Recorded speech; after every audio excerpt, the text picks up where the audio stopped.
Kolbu.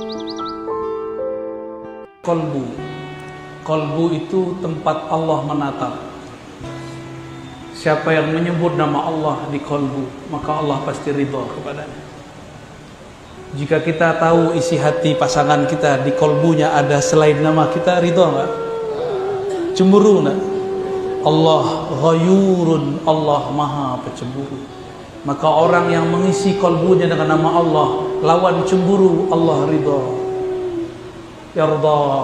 Yarda anna, Allah akan ridha kepada kita. Kalau Allah sudah ridha, antum baru terbersih di kolbu, Allah kasih.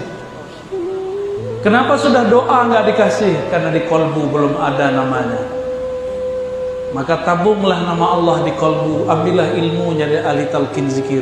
Di sini ada ahli zikir, ambil ilmu dari mereka. Saya cuma sesekali ke sini, tidak mungkin memimpin antum berzikir. Ngaji kepada mereka, ya. Terus zikir ruh itu ihsan. Yang pertama, ihsan kedua itu zikir qalbu. Yang pertama, anta abudallah ka'annaka tara. Engkau ibadah seakan memandangnya. Apa yang dipandang? Disebutkan dalam Al-Quran bahwa Allah menyebut dirinya wajhu rabbika dzil jalali wal ikram. Apa yang dimaksud wajah? Wajah itu adalah Allah menatap dirinya, ke dalam dirinya disebut ahadiyah. Kul huwallahu ahad. Allahu samad samadiyah. Allah menatap dirinya melalui pandangan hambanya. Tapi siapa juga yang memandang? Allah lah, faja'alnahu sami'an basira. Karena tiupan dari hembusannya, maka kita dapat melihat dan mendengar. Maka di saat kita memandang Allah, sebenarnya bukan kita yang memandang, tapi ialah yang memandang. Maka leburkanlah diri ini di dalam wujudnya. Tiada kita jika Allah sudah mengatakan ana. Maka tidak benar orang mengatakan wujudku wujud Allah. Itu tidak sopan, su'ul adab kepada Allah. Nabi mengatakan dalam Sahih Bukhari, ala ma khalallahu batila. Selain Allah batil, anta batil. Engkau itu tiada sebenarnya. Engkau hanya diadakan Allah yang maha ada. Apalah kita dibandingkan Allah? Kita cuma diadakan, Dia yang mengadakan. Maka jangan katakan aku jika ada Dia. Allahumma shalli ala Muhammad. Adapun zikir kalbu, apa beda zikir ruh? Ruh memandang, kalbu dipandang. Yanzuru ila qulubikum. Dia memandang kepada kalbu. Kebanyakan para mursyid, para wali makomnya pada kalbunya. Hanya wali ghaus di akhir zaman yang sampai kepada makom ruh yang mutlak, maka dia memandang setiap saat. Semoga kita bertemu beliau di akhir zaman. Amin ya Rabbi.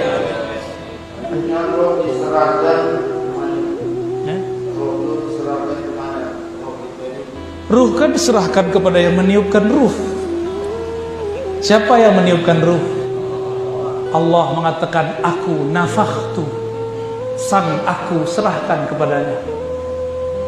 Itulah yang disebut berpulang.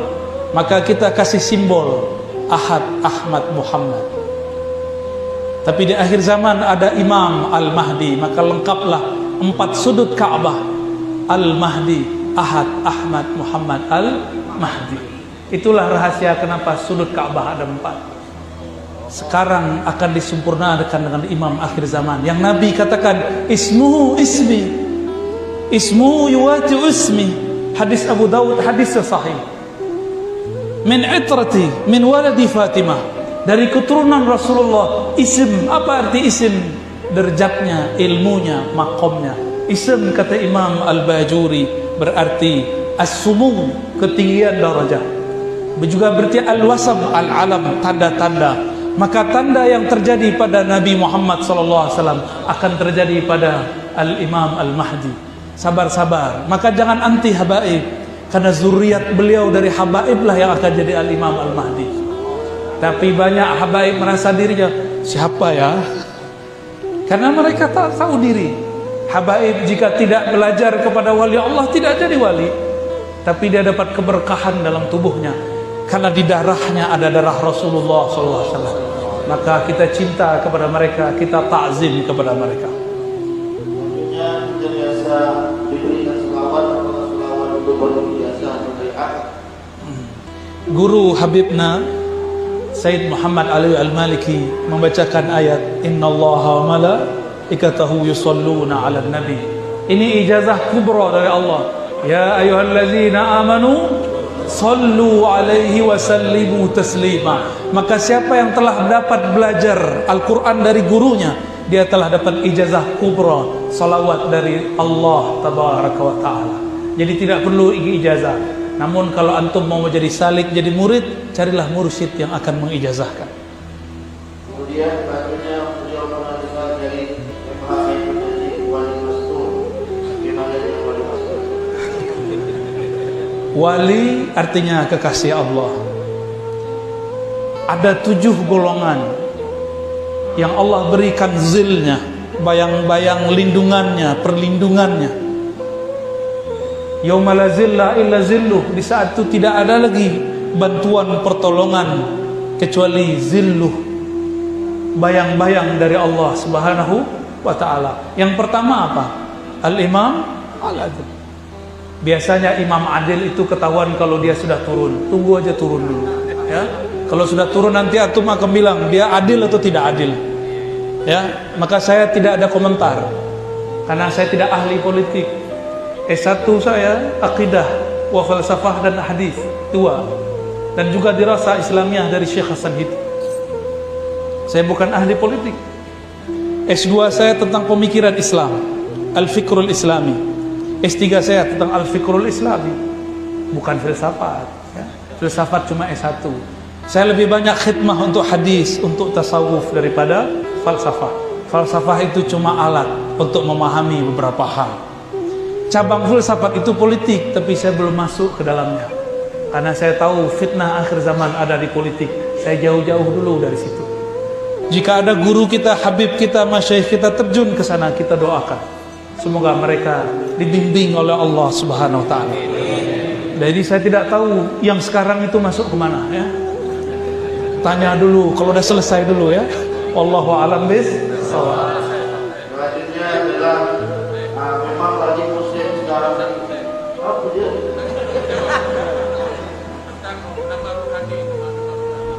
Nama rohani. Nanti ke Pak Hud, ya. Ke Pak Hud. Ke Pak Hud nanti. Kalau kita kenalan, yang pertama kita kenalkan apa? Nama. Jika tubuh ini diberi nama oleh ayahanda, maka ruh diberi nama oleh ayahanda ruh. Abu Ruh Sayyiduna Muhammad sallallahu alaihi wasallam. Dan beliau punya pewaris di akhir zaman, wali-wali ghaus, wali-wali kutub. Hanya mereka lah yang dapat izin untuk mengaksesnya. Karena ilmu ruh, ismur ruh, itu ma'rifatul ruh yang tidak diberikan kecuali sedikit. Di antara yang sedikit itu ma'rifatul asma, mengetahui nama-nama. Semoga yang hadir ini mendapatkan nama. Karena nanti di ujung nanti pembeda antara Dajjal dengan Al-Mahdiyin cuma satu, ma'rifatul ruh. Bukan politik, bukan mazhab. Perbedaannya cuma Anda ahli ruh atau Anda Dajjal. Satu Al-Masih Al-Hakiki, Nabi Isa membersamai Al-Imam Al-Mahdi. Satu Al-Masihud Dajjal, dia akan memalsukan ajaran-ajaran tauhid. Nanti semua ahli zikir kalau tidak punya ilmu ruh nanti akan terjebak. Kenapa? Dajjal langsung diajar mursyidnya Jibril. Dajjal nama kecilnya Samiri, kecilnya jadi ajar oleh Sayyidina Jibril. Sayyidina Jibril yang langsung ajar. Makanya Sayyidina Musa tidak berani melawan Dajjal. Allah kalamkan ke kalbu Nabi Musa, itu bukan lawanmu, itu lawan Nabi akhir zaman. Bahkan Nabi akhir zaman pun tidak ikut melawan dia kecuali lewat keturunannya Al-Mahdi. Maka Nabi Isa mengatakan, ya Samiri, ma khatbuka ya Samiri, ada apa denganmu wahai Samiri? Itu Nabi Harun dipegang jenggotnya, ditarik. Umatnya yang menyembah sapi kecil, patung sapi kecil, disuruh bunuh diri. Giliran Samiri ditanya baik-baik, kamu ada apa Samiri? Berarti Nabi Musa pun ketemu Samiri, bergetar juga. Yang diizinkan umat akhir zaman, umat ini. Maka semua ujian cobaan ada di umat ini. Tapi ingat, semua ilmu sudah terkumpul di akhir zaman ini. Ilmu ruh akan turun sebanyak-banyaknya. Itulah yang dikatakan Abu Hurairah, 2 karung aku pelajari dari Nabi, 1 belum disebar, 1 lagi akan disebar insya Allah di zaman ini. Semoga kita bagian dari santri-santri ruh. Amin ya rabbal alamin. Maka mulai hidupkan majelis maulid, karena itu pintu mengenal ilmu ruh, insya Allah. Akhirnya adalah tersebar di dalam tasawuf ini seakan-akan tidak mementingkan syariah, termasuk di daerah kami ini Buya, yang mana orang-orang tasawuf merasa cukup sholat pakai ingat saja, ketika mereka syariat dan maksudnya apa? Saya punya jawaban lain yang antum belum kira. Yang tadi sholat khusyuk nggak? Khusyuk nggak? Pasti diterima Allah nggak? Dari awal takbir sampai assalamualaikum ingat Allah atau pernah ingat selain Allah? Jujur. Tidak jujur aja.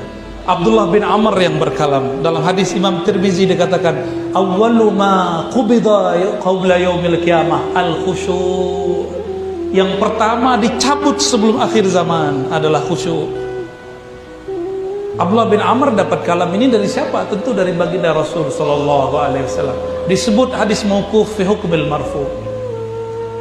Kita ini baru belajar sholat, baru latihan sholat.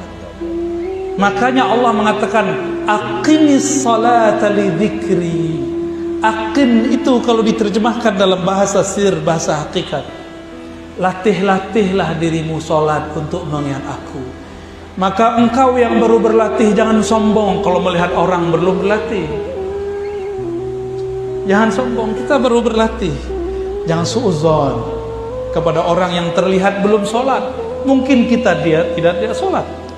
Gusmi, tahu Gusmi? Masyhur di zamannya, sezaman dengan ayahanda Gus Baha, gurunya Gus Dur. Itu diisukan, dia hafiz Quran, punya pesantren besar. Beliau diisukan banyak orang tidak sholat. Ngadulah orang kepada salah satu kiai di Pasuruan. Kiainya wali juga. Ini bukan khurafat, ini kiai yang menyaksikan. Dia buka jendela, kamu lihat Gusmi lagi sholat di atas pohon. Dilihat sholat di atas pohon. Mereka tidak percaya ini, ya. Mereka tidak percaya, orang-orang yang ingkar kepada tasawuf, ingkar kepada karamah, tidak percaya.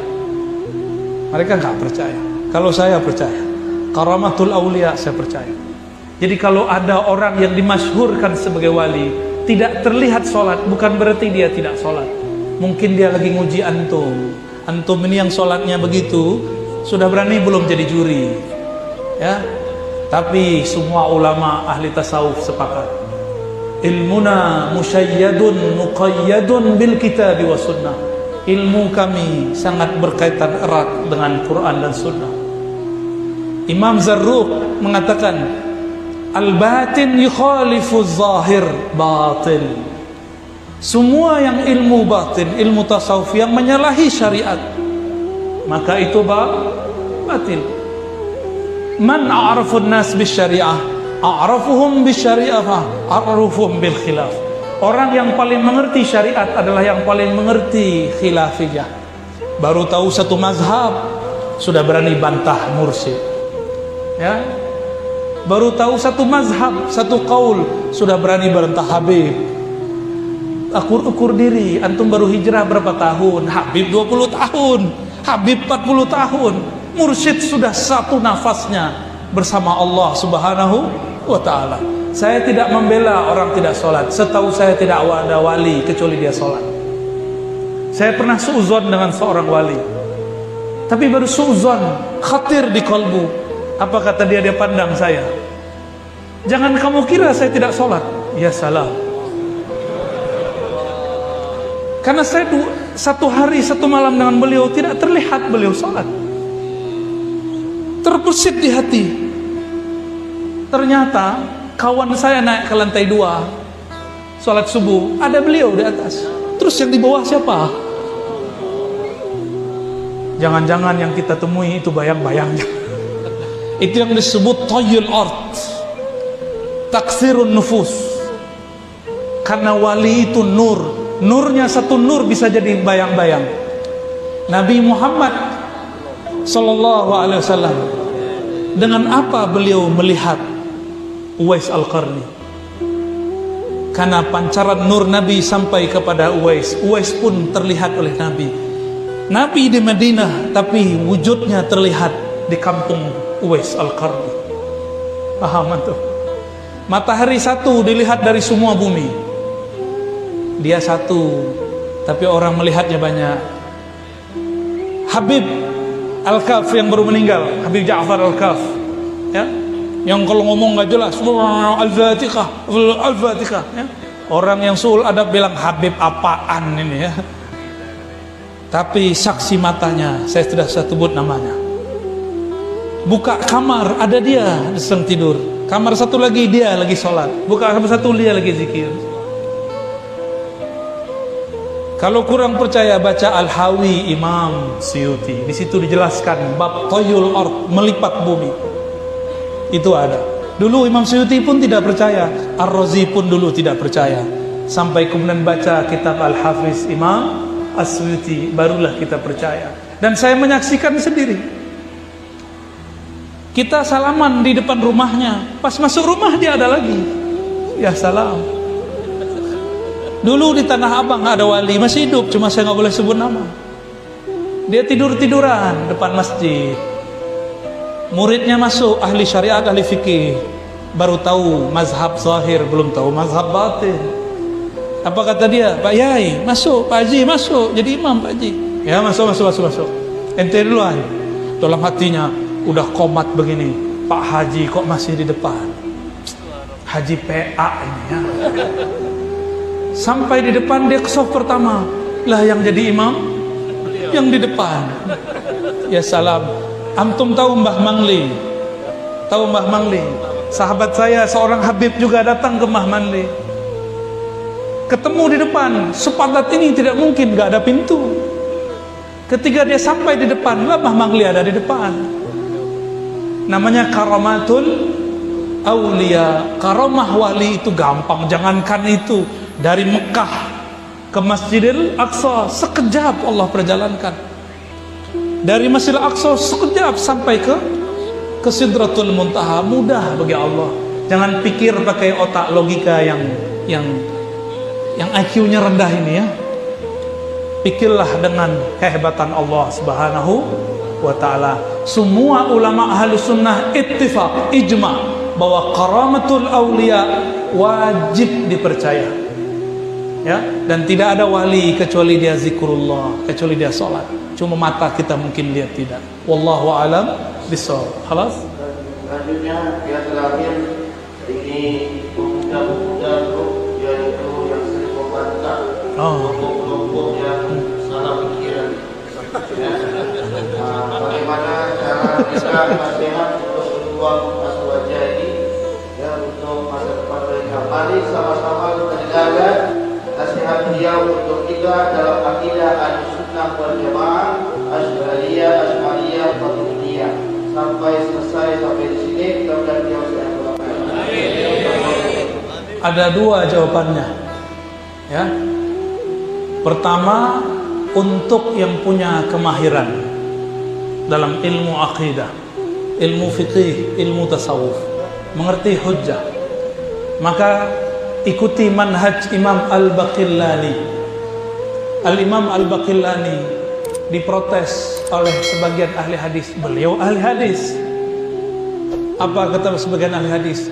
Kenapa engkau sibuk mengatakan, mengalamkan, merat, mengkritisi kelompok ahli bid'ah?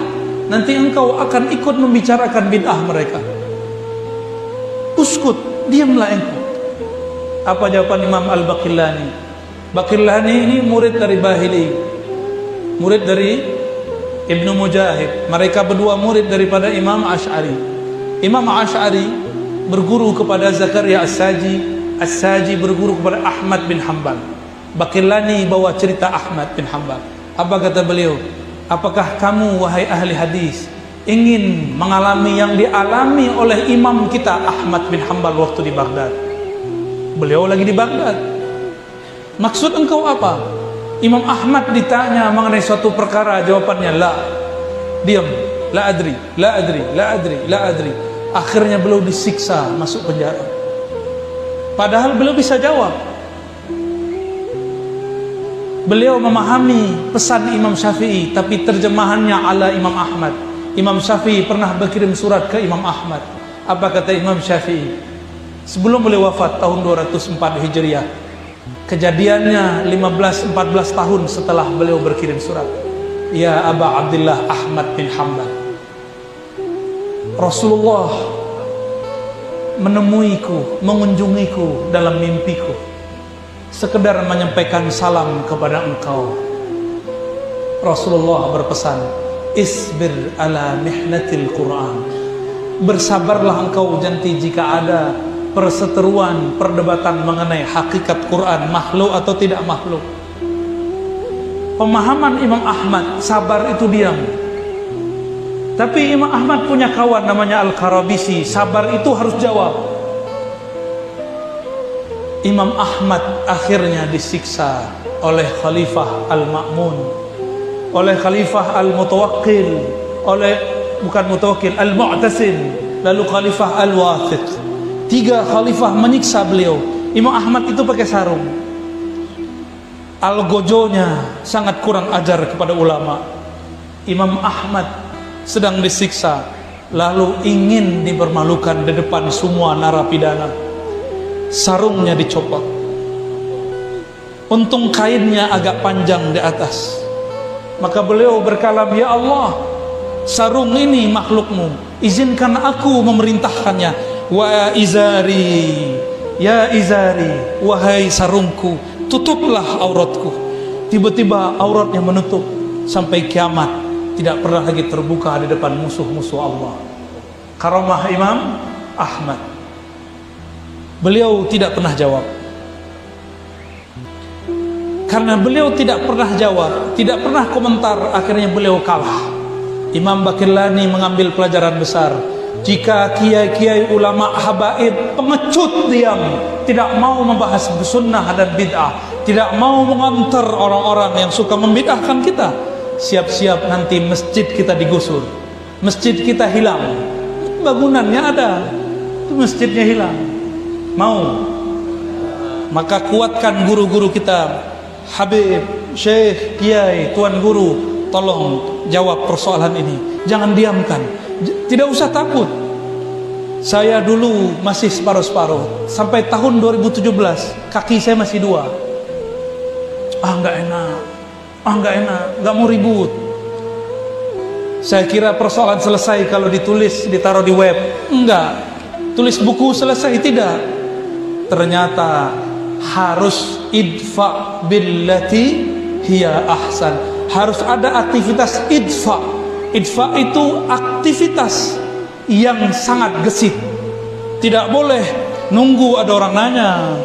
Kita yang datang kepada mereka. Kita mulai duluan diskusi. Kalau perlu mulai duluan debat. Cuma saya sudah belajar tasawuf, tidak hobi debat. Maka orang-orang yang berdebat, tolong jangan gunakan kata guguk, kata anjing, kata kambing. Debat-debat aja. Saya sudah coba mendebat mereka dengan 1000 dalil, 100 hujjah. Mereka tidak terima. Ini mubalaghah ya, menunjukkan taksir. Karena kita bukan ustadznya, kita tidak akan diterima. Meskipun yang saya bacakan Quran nomor sekian, ayat sekian, hadis Sahih Bukhari Muslim bab sekian, tidak terima. Karena anta lasta ustazi, kamu bukan ustadzku, kamu bukan manhajku, ente ahli bid'ah. Maka ya sudah, saya pun ganti model. Kalau sekarang kita bahas sunnah bid'ah, bukan untuk merat, bukan untuk mengkritisi mereka. Kita membahas sunnah bid'ah untuk memperkuat amalan kita. Sepakat? Maka mohon para habib, para kiai, dihidupkan majelis bahsul masail, bahsul kalamiyah, bahsul masail ad-diniyah. Bawa kitabnya. Saya menghidupkan di Jakarta semua majelis kecuali cuma 2 atau 3 majelis, semuanya menggunakan kitab. Semuanya menggunakan kitab. Maka kita buat kitab Sahih Bukhari, Sahih Muslim, kita buat kajian itu. Maka saya berharap para masyayikh menciptakan suasana ngaji kitab, ya. Semoga guru-guru kita cepat meresponnya. Kelas. Dan jamaah mohon beliau di sini jamaah di ramai Islam. Nanti beliau capek, jadi salam lewat hati ya. Ya, insyaallah nanti beliau dari kalbu sampai ke kalbu. Satu beliau ya, pada jamaah mohon dari hati cinta kepada beliau. Insyaallah orang kekasih akan panggil kekasihnya kita dengan langsung. Beliau datang doa beliau. Astaghfirullahaladzim, astaghfirullahaladzim. Allahumma ya Rahman ya Rahim, salli ala Sayyidina Muhammad. Ya Allah, sampaikan salam kami pada hari Jumat ini kepada ruh Nabi Muhammad. Allahumma salli ala ruhi Sayyidina Muhammadin fil arwah. Ya Allah, sampaikan salam ruh kami kepada ruh bahayahanda ruh kami, Nabi Muhammad sallallahu alaihi wasallam. Allahumma salli ala qalbi Sayyidina Muhammadin fil qulub. Ya Allah, sampaikan salam kalbu kami kepada kalbu baginda Nabi Muhammad sallallahu alaihi wasallam. Allahumma salli ala jasadi Sayyidina Muhammadin fil ajsad. Ya Allah, sampaikan salam dari semua jasad kami, satu tetes darah di tubuh kami, satu helai rambut di badan kami, kepada tubuh mulia baginda Rasul sallallahu alaihi wasallam. Allahumma salli ala Sayyidina Muhammad bi kulli salatin wa salamin. Ya Allah, sampaikan semua salam rindu kami kepada baginda Nabi Muhammad sallallahu alaihi wasallam. Ya Allah yang menurunkan hujan, turunkan rahmat dalam kalbu kami, turunkan cinta dalam diri kami.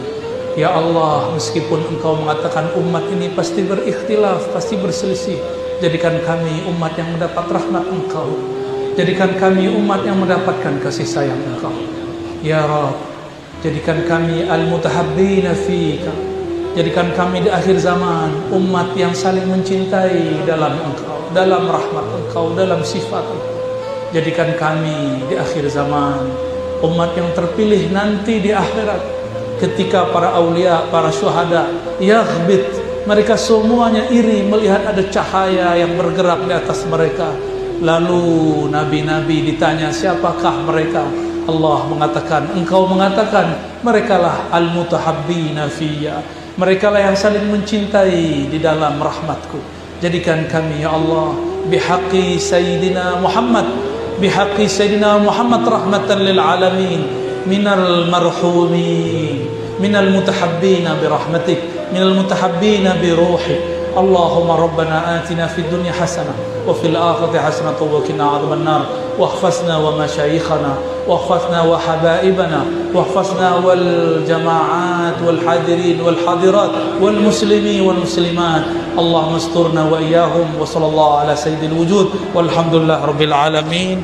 Mohon maaf tidak usah salaman ya, cukup dengan qalbu. Assalamualaikum warahmatullahi wabarakatuh.